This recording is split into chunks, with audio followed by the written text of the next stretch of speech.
Good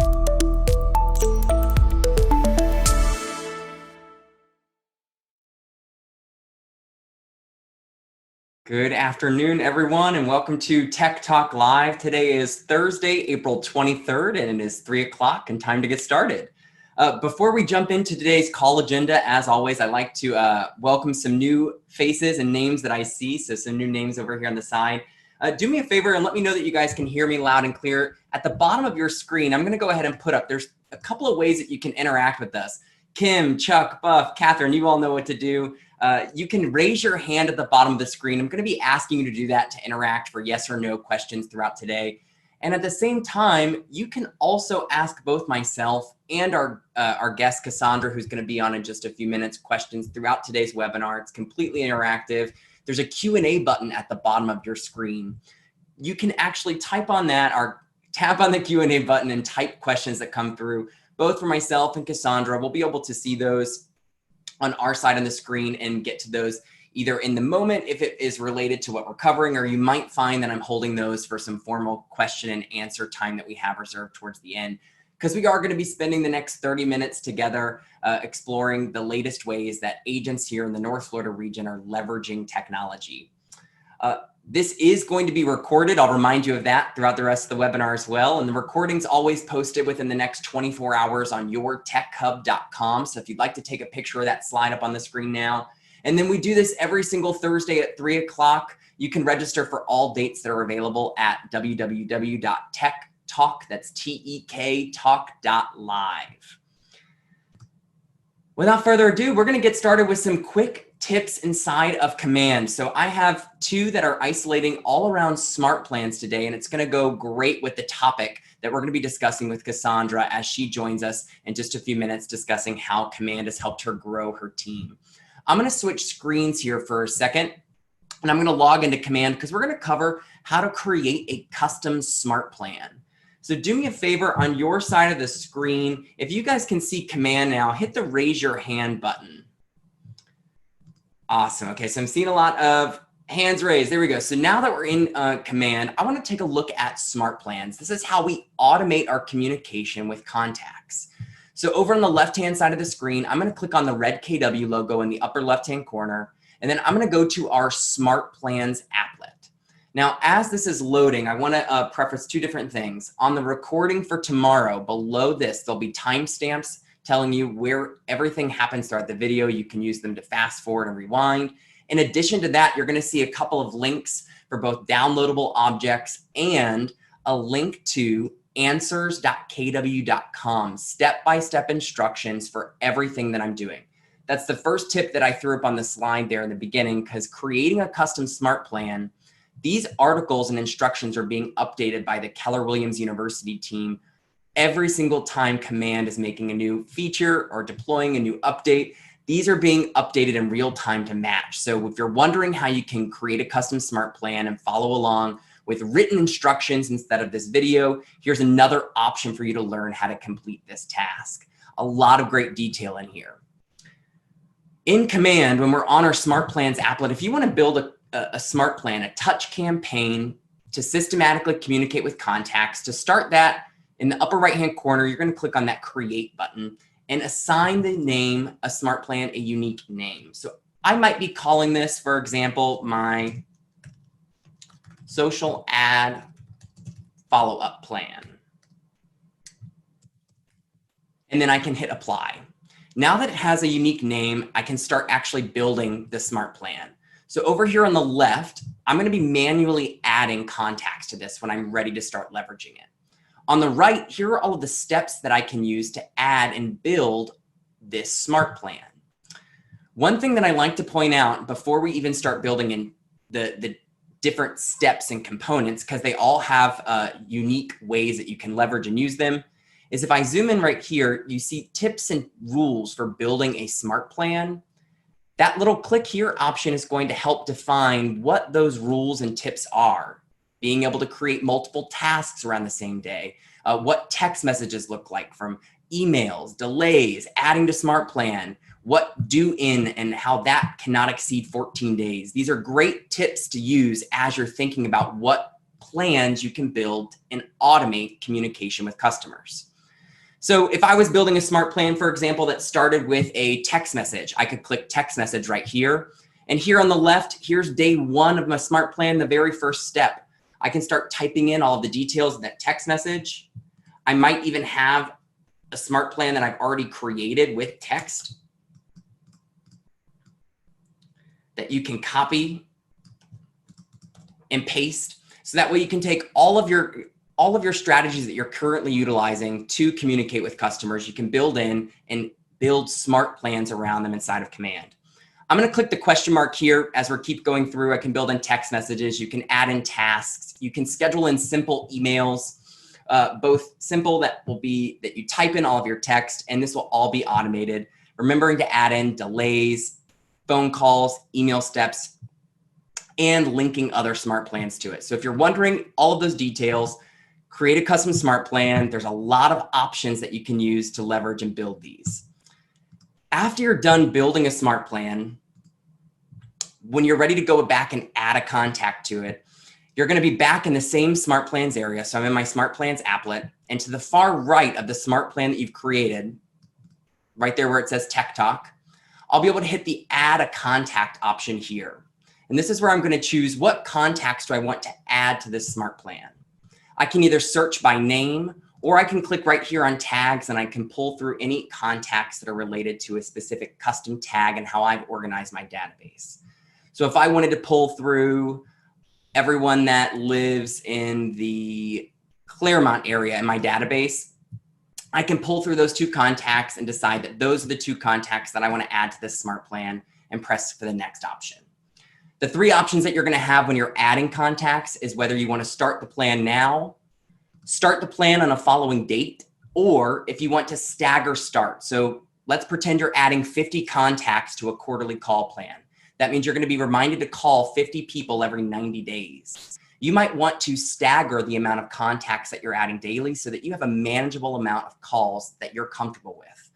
I could choose here and say, I want to add up to, it's going to allow you to do the maximum number, but if I was adding 50, I could say I want to add 5 contacts per day. And now today I'll have my first 5 calls, tomorrow I'll have my second 5 calls, and it will continuously add those 5 contacts until I have all 50 on that quarterly call plan, so that every 90 days, I'm just going to add in those steps. Last thing you'll need to do in the bottom right is hit confirm to go ahead and start that smart plan. Any steps that are in the very beginning will fire off immediately. And returning back to this, you can use right here in this column section to see who is on a smart plan with this little eyeball icon here, 24, and be able to unsubscribe or remove people at a later time. I wanted to highlight that quick tip here in Command as we're starting to switch gears. I'm actually going to invite our guest, Cassandra, now to go ahead and unmute her microphone and her camera to go ahead and join the conversation. And as she's doing that, I just want to go ahead and give a friendly reminder out there that the call is going to be recorded. If you have questions for me or for Cassandra at any point in time, there's a Q&A button at the bottom of your screen that you can go ahead and type in questions for both of us.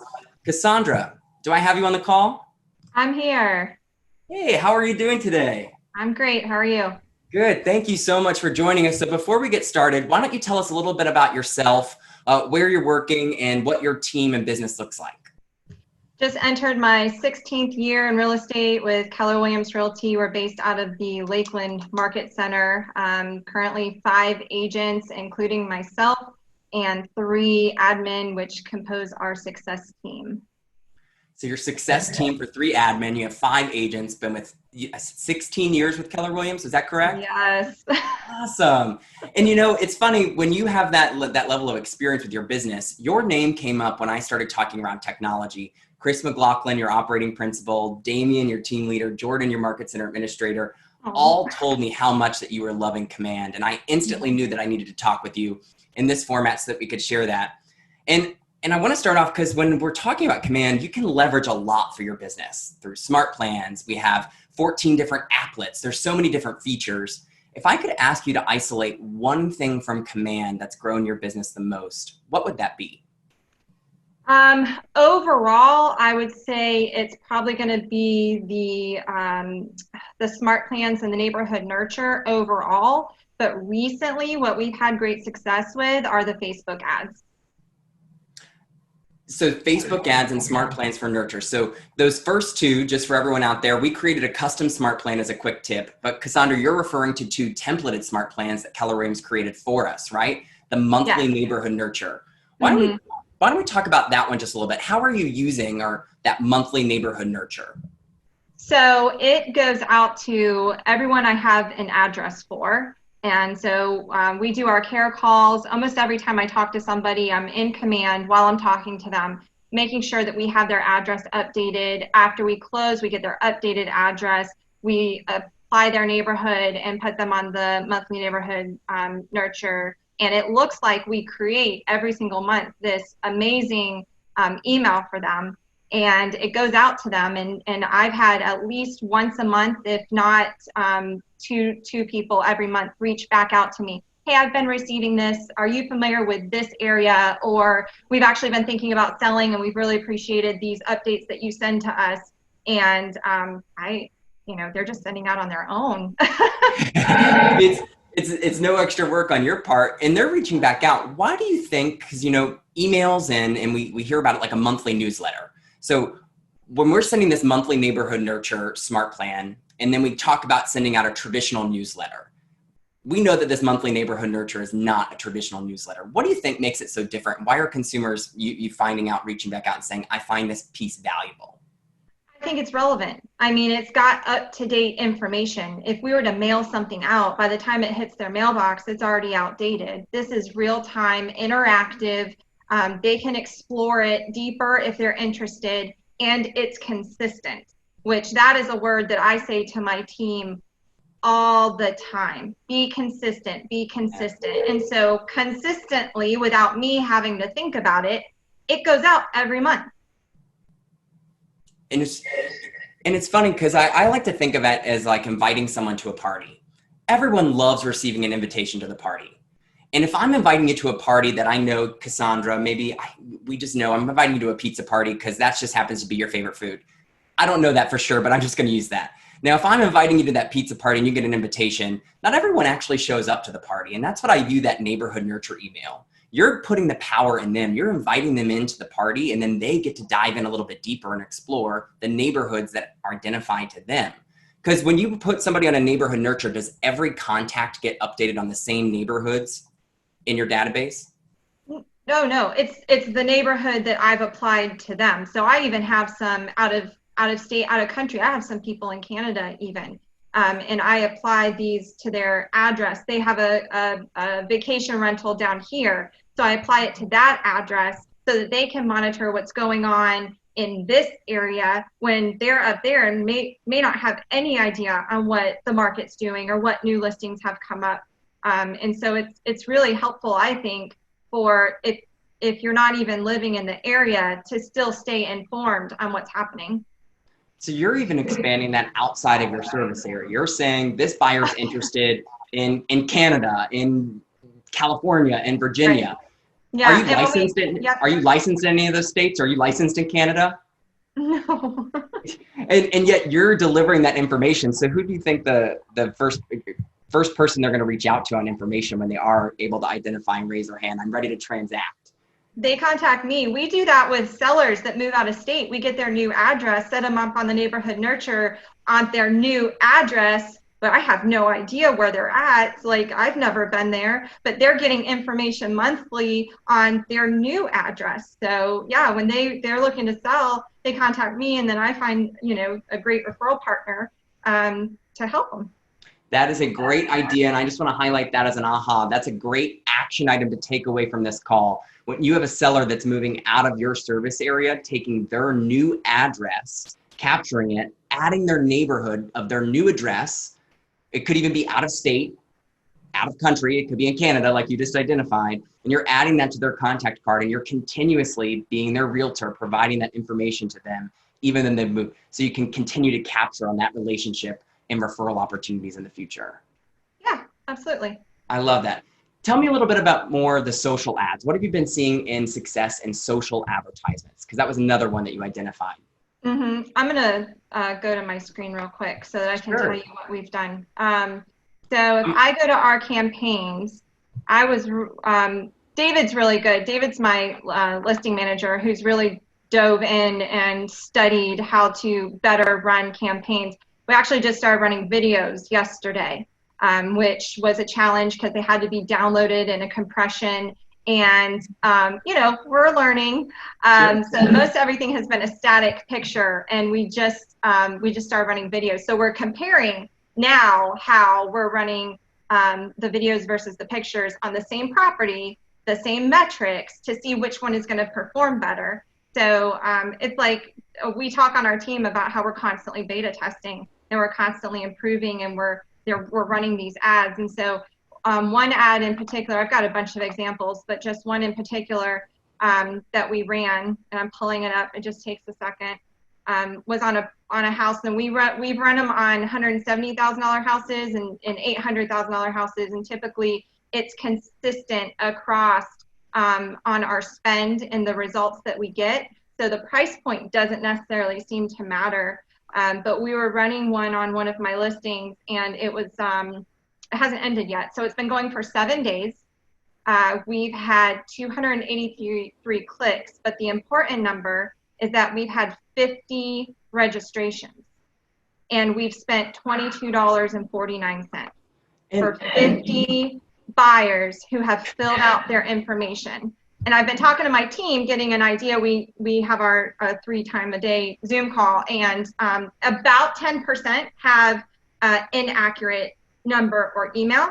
But I can tell you that we have been converting those. I actually just went live on a listing, a $415,000 listing that came from a Facebook ad. So you got 50 leads. I want to rewind for a second. There were 50 click-through leads from that ad, that single ad. 50 buyers have filled out information from that one ad. And what was the total ad spend so far? Because it's still active. So far, that number's still growing. $22.49. $22.49 for 50 buyers that are filling out that information. And you as a team, through those accountability calls, because we're going to put a pin and talk about that in just a second. Okay. You're identifying that there's around 10% is what is Mickey Mouse leads, as I'll refer to them, not real contact details, which comes from every lead source. What does converting look like for the ones that are answering the phone? What does that phone conversation look like? Just that they had reached out to us about a house that we have for sale, and where are they in the home buying process, and how can we help them?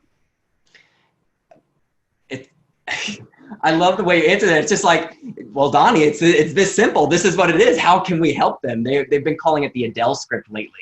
And they'll say, hello, how are you? Like, it's that simple. We just have to pick up the phone and get started with the action, get over that little bit of fear.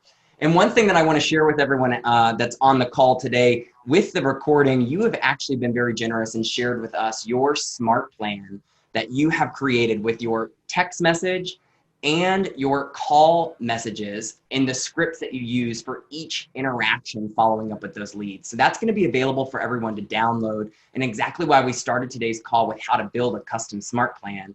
Because if you notice, I was actually using your SmartPlan during that demonstration and adding in your first text message step. So that's going to be available tomorrow. Now, yeah, it's just a very simple follow-up plan.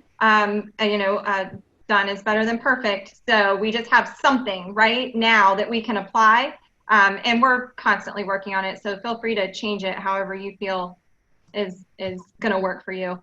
Absolutely. And as I'm changing it myself and messing up in the background here, this is exactly what that's going to look like. It's going to be a Google Drive document that tomorrow you'll be able to download and start to customize it yourself. Cassandra, thank you for providing this for everyone to be able to download.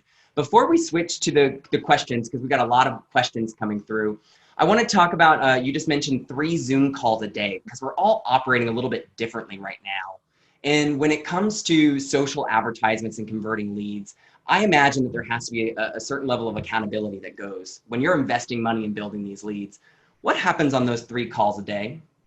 Yeah, so here's the great thing about Command. And one of the tidbits just opened Friday that I thought was, I found it on Monday and was blown away. David's like, yep, that's new on Friday. So we can see when the leads come in, the SmartPlan is applied. We're manually doing it because triggers aren't up yet. We know that. We're manually applying the SmartPlan. We disperse them out to our agents. We can watch, right? We tell them, make sure you're tracking when you make a phone call, when you send an email, when you send a text. We can see when's the last time the lead was contacted, what the note was, where they are in the process of it, right? So that is kind of transparent. But then we have a 9, 11:30, and 4 o'clock Zoom call with our team. When I made the call to send everyone to work from home, which was a little earlier than most people, I said, you know, I want to continue some sense of normalcy, right? So most of us on the team were at the office at 9 o'clock, roundabout, and then we would have our script practice and then our calls until 11:30, and then we touch base again towards the end of the day. So I'm like, well, you know, let's continue some sense of normalcy, and there's a level of accountability, right? I want to make sure everybody's up and working by 9 o'clock. So at 9 o'clock, we're on a Zoom call. What are we planning for the day? What did we encounter? You know, what are our challenges right now? And what's our plan until 11:30? We get on the calls, make the calls. 11:30, we're back on a Zoom call. What did you encounter? What kind of stumps did you have? Where can we script practice again? David and Amber, what did you get done during your, you know, time block, and how can we help you? And then we go about our day. At 4 o'clock, we're back on a Zoom call. What did you guys encounter? Who'd you talk to? And so all of us together were able to share, listen, I just talked to this client. Here's what they're experiencing. Here's what they saw with their business. Here's what they're expecting. Here's what they heard. We're sharing all the stories of maybe I'm talking to 20 people a day, and Brittany's talking to 20 people a day, and Kyle's talking to 20 people a day, and we're able to share all those experiences and stay that much further ahead because we're all working together. And none of it's mandatory. Like, I never said everybody has to be on this call, yet everybody shows up 9.5 out of 10 times to get on the call. And it varies. Sometimes it's 15 minutes of, all right, we don't, like, nothing too exciting happened, we're ready to start calling. Sometimes it's an hour because we don't have that interaction that we're used to. And sometimes it's not even a business call. Sometimes it is, what's going on in your life? You know what I mean? Like, yeah. How are you feeling? And we all kind of mastermind around that, and we share our successes, and we keep, you know, as positive, you know, little wins that we have, and we keep encouraging each other. And we have some laughs about the things that we've run up against. And it just really has helped us. And it gives us, on the other side, with the Facebook ads, it gives us real-time feedback, right? So we're sharing the ads and the leads. You guys called 20 of them today. You called the 6 new ones that came in. What did you experience, right? Are they follow-up? How far out are they? And it gives David, who's processing all the information and tweaking the ads, like 3 times a day back on what they're getting from the leads that come in on the ads. The one thing that I think is the coolest on the ad is when it says who, like the 50 number. If I click on that 50 number, it takes me to the contacts of those 50 people that registered on that specific ad. So if they're converting a buyer or a seller, we can track it back to the specific ad that they clicked on so that we know which ad is converting better than the other ads. That blew my mind. That is incredible. And, you know, not only is it creating a sense of community and a sense of structure during this time as a team, probably also creates a sense of comfort as I'm calling these Facebook ads and we're all calling them together. Here's our experiences so we can share. I love that. There are so many great takeaways that I'm getting from today's call already. I want to jump into these questions because I know that there's a lot of questions that are out there. First one's coming in from Dave Chubb, actually. So I believe this is going back into the monthly neighborhood nurture. He's wondering, he was wondering, do you mail or mail? So we know that the monthly and the biweekly neighborhood nurture are going to be an email step. Do you accompany that with any sort of physical mailer? Not that one. We do mailings. We do cards. So we do home anniversary cards, birthday cards. Thank you for if someone sends us a referral. We do mail outs. We do Christmas cards. I mean, there's certain mail outs that we do, but it's not, those are different plans. The monthly neighborhood nurture is not, that's strictly once a month email. So you're letting that just stay in digital format. You have a different physical mailing system that has a different goals and different plans. Yeah, we've got there's certain people who have a lot of different smart plans applied to them. Yeah, I call it the SmartPlan cocktail when you're starting to get that perfect match because you get to communicate with them the way they prefer. So Kim just asked, when you're talking about that monthly neighborhood nurture, what would you do if it's somebody who is living, maybe they're renting right now and looking to buy their first home? How would you select the neighborhoods to add to their profile?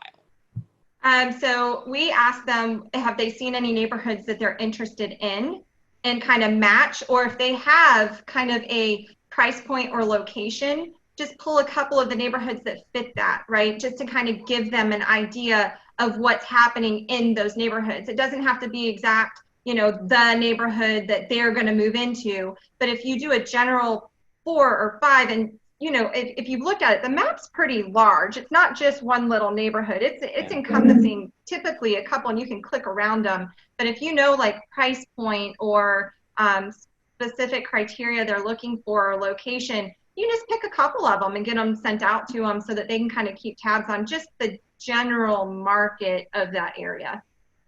Sure. I think the key is to think, what are they going to find valuable? So you're asking those clear questions and say, well, is it a price point? Is it an area? How can I get this conversation started? Because you can always go back and change the neighborhoods. If they say, that's not where we're actually looking, we think we want to go to this side of town, you can always go back and change it. And on the next month or the next biweekly neighborhood nurture, they're getting updated on the new neighborhoods based on your feedback. Yep. Love it. Damien just said, do you use that monthly neighborhood nurture for income properties to update investors? Absolutely. Yeah, it's great. Like I said, the short-term rentals down here for some of my clients that have those, that's what I put them on. And yeah, absolutely for, because there are investors that have multiple properties. So set them up, because I don't know if you guys have experienced it, but you've heard when the price gets to here, then I'll sell, right? So if they're able to kind of see what that neighborhood is doing and have a reason to call you and say, so just curious, I saw the house down the street sold for this. What do you think my house would go for? That's awesome. That's what you want. So giving them that information. Yeah. Got to have that. So we got to be able to send them out. I love that thought. And Damien, thanks for sending through that question. Ashley and Simone just both asked, out of the advertisements you're currently running, I know that you said you were just starting to use video. Have they predominantly been photos up until this point as far as your media? Yeah, it's just been photos. So we've attempted different types of attracting buyers, attracting listings. They had the temporary stop on doing a short-term rental here. So we focused in on Davenport. Actually, I have 2 short-term rental houses that one's under contract and one's listed, because we ran a couple of campaigns focused on, is your investment property costing you more than it's worth? And, we just took what was happening and quickly applied a Facebook ad for it. And so that's kind of how we're doing that. Yeah, that's marketing to the moment. That's like the definition of it, being able to quickly pivot and say, hey, this is the most important message that consumers could have right now. But it's mostly, just to answer the question, it's mostly house, like a picture of a house is basically what's like creating the most activity. That's getting the most interest. We just started running the videos, so I'm curious to see how that works. But when we try and do something like generic like that, it gets some response. But most of the time, it's the picture of the house that gets the most. Love it. Esther just asked, do you have a daily spend? So do you have a blanket, this is how much money we're investing in this ad? What have been your practices on deciding how much money do I invest in this? So it's what we've been doing, and it's changed since all this happened, right? Because we've noticed our sign calls have slowed down because people aren't out on the roads like they used to be. We used to still get a good amount of sign calls, believe it or not, but they have dropped. So we've increased our spend in Facebook ads to kind of compensate for the lack of leads there. But the ad spend that we do is 10 days for $30. And that's just kind of been our basic budget. We run it for 10 days, $30, and that seems to generate enough. So around $3 a day is what you're currently budgeting. Yep, and then we can just rerun that ad for another 10 days, another $30. So right now we're running a handful of ads. I think we've got 4 or 6. We just started 2 more. So they end and we start them, and we're kind of looping them together. Yeah, as you're going through, because remember, for everyone out there, they're talking 3 times a day right now as a group. So the people that are calling the leads are also giving direct feedback to David on your team who's building those ads. So you're able to take real-time feedback and make adjustments on the next ad settings to make it more successful. Yep. Now there's 2 different types of ads that we can create inside of Command. There's one option that uses a lead form that has an automated lead capture system. And the second one sends the consumer to a destination. So that's sending them to another website where we get to choose. Which one are you using? So we're sending them to a destination. So the video ads that I ran, we're sending them to our Contact Us landing page. When David runs the static photo of the home, he creates the single property website for it with the more information on it, and it takes them to that. So we're testing now if it takes it to the Contact Us on the website, or how he's been doing it, which has been a good success with the single property page. Also, another thing to highlight, if you're wondering out there between the 2 and you'd like to, maybe you're going to run one ad for $30. There might be a lot of value in doing one for $15. And then after you have it published, there's those 3 dots to the far right that you can click and say duplicate ad, change it from lead form to destination link, and have $15 running simultaneously on each. So you're still investing $30 total for the one ad, and you can simultaneously see which one's going to perform at a higher rate for you in your specific local area with that ad goal in mind. Yeah, it's very transparent. It's really easy to use. And I love hearing that. That's what it's designed for, to remove the complexity behind marketing. A couple more questions that we have here. This script is going to be available to download tomorrow underneath the video on yourtechhub.com. So that will be there tomorrow. Caroline asked you, when you go into Command, you will manually add neighborhoods to your contact records currently. And to follow it up with that question, for the neighborhood, she's wondering if we can add multiple neighborhoods to that contact record. Yeah, so when you go into it, you put in the address.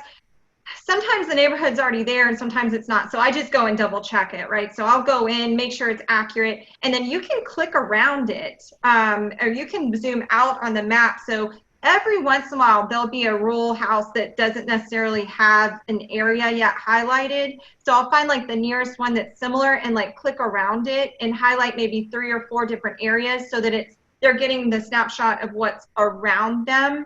As an example, or let's say that there's like 3 neighborhoods that are very, very similar. I'll click all 3 of those neighborhoods, and then that will be what they get. Attaching it to more. So you're going to be able to physically add, you'll be able to add multiple neighborhoods, and you're just going based on the locality when you're looking at the map and saying, these are the areas that are going to be interested. Because what's the worst that can come back from that? They reply back and say, hey, can you change this to an area over here? I love it. I have one more question that I'm going to do from Hank, because I know we're running just a few minutes over time. Hank just asked, when you're building those ads, do you use any of the expert targeting features? So that's putting in the interest. And if so, what interest do you use or would you suggest to use? Yeah, so it's interesting because David has tested a bunch of different things, and this is what he said we're using like more often than not, and it's kind of crazy, but we put in the Zillow, Trulia, Realtor.com, Rent.com, and those are like the keywords that we're putting in, and we're going 30 miles out. And so instead of trying to target like, HGTV or whatever, like home improvement, whatever, we're going to the people that are looking for houses on these websites and trying to come over here, join us over here. And so that seems to be working. It's pay no attention to the man behind the curtain. Pay no attention to those real estate portals over here. We have these awesome search experiences for you. I love that. I love that. So as I'm covering up some final tips and what we have coming up, Cassandra, I'm going to ask you to stick around because I have one last question. I want you to start thinking around what your final thoughts or wrapping up this conversation would be. If you had one thing to share with everyone as I'm starting to go, you're going to have about 30 seconds to think about it because I know I'm throwing that question to you. If you could pick one thing to share with everyone on the call, as I'm doing that, we're here every Thursday at 3 o'clock. So Thursdays at 3 p.m. Next week, we have Sarah Rocco from KW Jacksonville, who's going to be talking about what it looks like to be working as a team inside of Command. You can register for that at techtalk.live or on yourtechhub.com. And as always, I wrap up our webinars with the support options that you have built into Command using that question mark in the upper right-hand corner. Cassandra, you have poured so much value into today's call. I can't say thank you enough for being here. And I know that agents that are logged in, so we have just under 100 people still logged into this call that are listening right now. As we're wrapping up, what are one final thoughts or things that you could share with them today, encompassing how Command has grown your business? Yeah, so it's pretty simple. Use the systems and tools that are provided to keep you organized and systematic. And if you do that, you'll stay consistent. You'll stay on top of it. Use the smart plans. If it's not perfect, that's okay. You'll get there. You'll see what works, and just stay, flexible throughout when you're trying to learn the system. But use what's available and just keep consistently doing it every day.